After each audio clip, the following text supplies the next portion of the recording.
Hey guys, for those of you that you have Range Rover l322, this comes from 2003 to 2005, I believe, and has the BMW engine on it, 4.4. Let me open this. This is the engine, pretty much. And you guys are getting safe transmission safe fail program, and the car is not moving around. Mine is 2003, and what happened was 3 months ago I changed the oil and the filter and the gasket and the transmission, which is usually I'm doing it every 60,000 to 80,000. This car is in very good shape.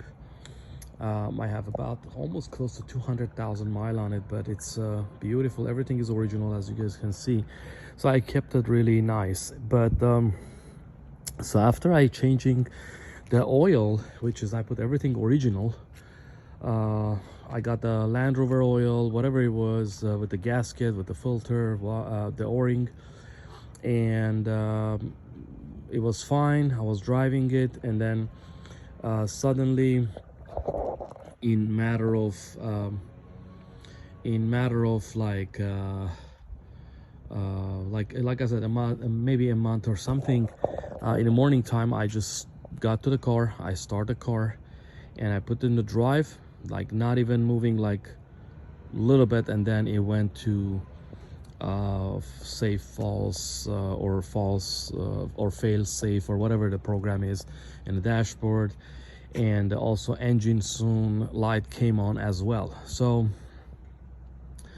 I was trying to get the code with my scanner, and then it gave me the battery low voltage, which is, the battery was perfectly fine. And then I thought that maybe maybe battery is bad, you never know, doesn't matter if it's new. So anyways, I changed the battery with another car that I have, BMW one, and that was fine, everything was okay. The alternator is new. So, and then the problem was going away. It was so interesting. The problem was going away when the car was getting hot. Like if I leave it in idle for about 30 minutes or 40 minutes, then I can drive the car. And the symptoms was when you put it in drive, it just put in a safe fails program. And then when I was doing the reverse, it was like kicking, really bad jerking noise. And then the reverse was going okay, but obviously the front. And then I checked my low gear, high gear, all those things that in the forums they were saying. I did those, and then I got the code. It says P0720, which is input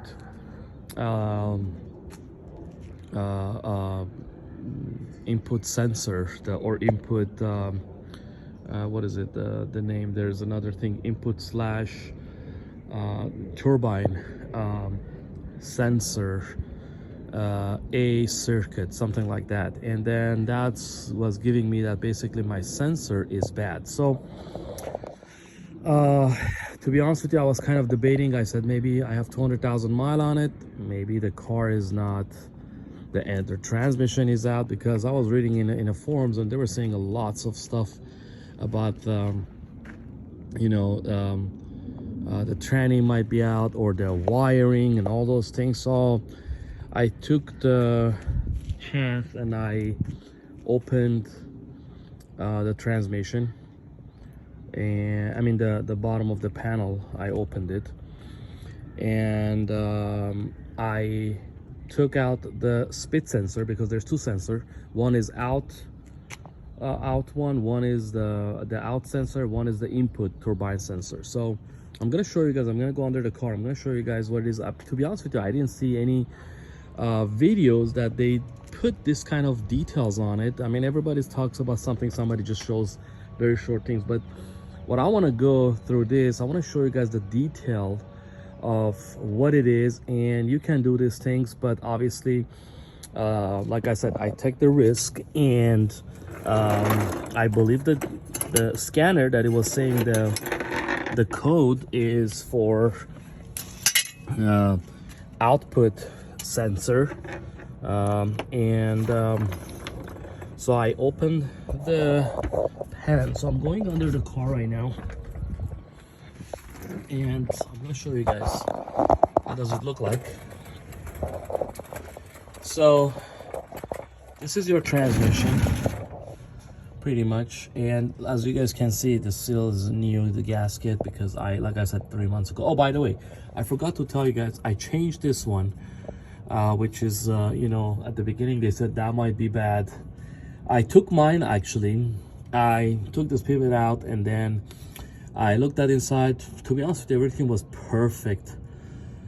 And I cleaned it up. I put a little bit of grease on it. I put it back. It was doing the same. So I went to junkyard. I got the second-hand one, but it was a good shape. I put this one back. Does the same thing. So I knew this is not the problem. So here is the issue I found. So you guys want to know which one is the speed sensor and which one is the output input. So the one that you see all these solenoids here, the one it goes here, and is the wiring. This is the output one, okay? And this is the output sensor.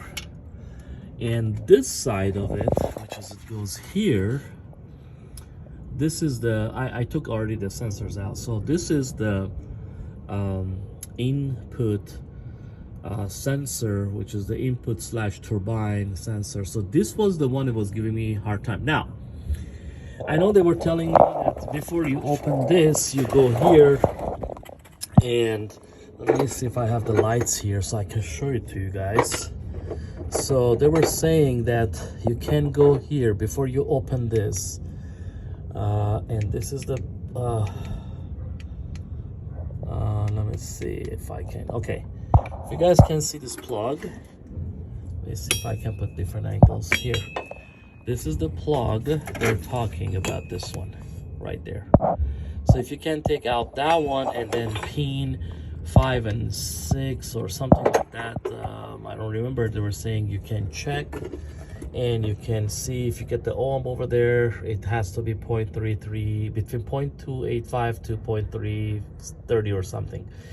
So I didn't do that, and I just got the sensor out, and I got the measurement, it was correct, and then I got this one out and it was 0, which is, I'm gonna show it to you guys how to test it and how you see the difference. And then I start checking this wiring, which is they're saying it could be the wiring too, and this is what I find out here. Look at here, guys. So this needs to be very tight, nothing coming out of there. But I saw this is out, and then I start moving it. Oh la la, here we go. This is out. So this is not supposed to be like this. This needs to be locked inside of this. So maybe because I saw the piece was broken inside, so maybe it got loose and start playing inside of the sensor, and I don't know, I'm just guessing. It causes that problem with the sensor and got burned, maybe, you know, connected, and maybe I was driving on a, you know, bumpers, or anything like that, or any bumps or something, you know, because I'm driving a lot this car around, and there's kind of like messy roads around here, and it might be because of that is shaking and doing something, and this was connecting, not connecting, connecting, not connecting, and it causes the problem. Because sometimes I was seeing that light engine soon light was coming on and going, so I'm assuming this causes that sensor go out. Again, don't get me on that one, but I'm just saying, I don't know. So I found that one too, so I have to fix that, make sure that it's tight. So I ordered, and this one was doing okay, but by the way, the number was okay. But again, because the car has over almost 100 something, 90,000, or almost, I believe maybe 200,000 miles on this, so I said, you know what's the chance of this one is gonna go out too? So I have to do the same job again, so it's not worth it. I bought the original one, on eBay. I believe each one was $80 or something, so I got both of them. I'm gonna change it to get rid of that. But this is the harness. If they're saying if you have to change, this is the harness. You need to take all these plugs out and from here and disconnect it and change it if you see anything with the harness problem, let's say cut or got dry or something happened. But so far I'm seeing this and my sensor doesn't work, so I'm just gonna take that one. I'm sure that was my problem, so I'm gonna see if I can show you guys how to test. Yeah, here we go. So here is the sensors. Both of them are the same, by the way, same numbers, so there is no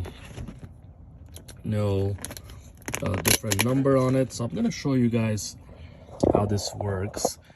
So this one, you're gonna put it here on a 2K ohm, and then let me see if I can do it with the both hand and same time, help you guys to see the numbers. If I can put this here so you guys can see what's going on. Sorry guys, I don't have any help, I'm just trying to do it.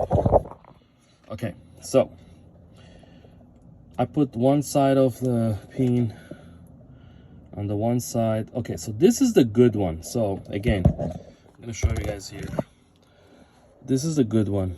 Okay, so one, it doesn't matter, black one, red one, which side, just put it there, and one here. And this is the reading. So three, they have to be between 280 something, 285 to 330. So which is I'm good. But this is the input sensor one. This is the other one. And look at what happened when I'm putting here and here. Nothing happens. It's dead. So if I change it even to the other side, here is dead, not working. So no numbers. So this one does. This is the speed sensor, the out one. It's working. The code that I was getting for the input one, which is this one, again, both sensors are the same, but one of them doesn't do nothing. So that's what happened, and pretty much I ordered that. And make sure if you see that code and if you check your wiring is perfect and all those things, make sure if you get to that part, change both of them. It's not worth it. You do the second time, again you have to go and, you know, open that things again. So $80, you're right there, it's worth it. Change it and get rid of it. So hopefully this is gonna solve my issue. So far that's what I'm seeing as you know, the result, and that's it. So I hope you guys get some information what to do. And again, it's very simple to do it.